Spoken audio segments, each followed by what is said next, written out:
బ్రిటన్‌లో ఇప్పుడు వివిధ ప్రదేశాలకి ముస్లిం మేయర్‌లు ఎన్నికవుతున్నారు.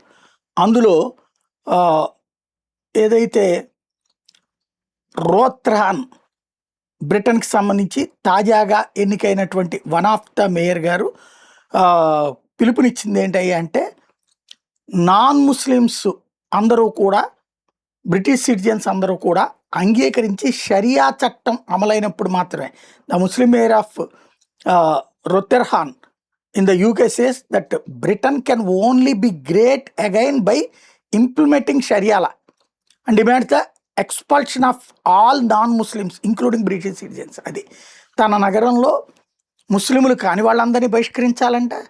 అక్కడ ఖచ్చితంగా ముస్లిం మతాన్ని అంగీకరించాలంట. షరియా చట్టాన్ని అమలు చేస్తే అది మళ్ళీ బ్రిటన్ ఎదుగుతుందంట. బానే ఉంది. అంటే వీళ్ళ మత పిచ్చ పుట్టినప్పటి నుంచి వచ్చే పిచ్చ. ఇంతకీ మరి ఈవిడ బ్రిటన్ జాతీయురాలు కాదు కదా!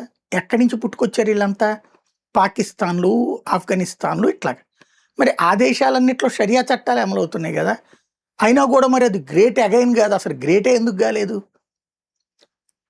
ఇప్పుడు లెబనాన్ గావచ్చు, యెమెన్ గావచ్చు, సిరియా గావచ్చు ఇవన్నీ ఎందుకు కాలేదు?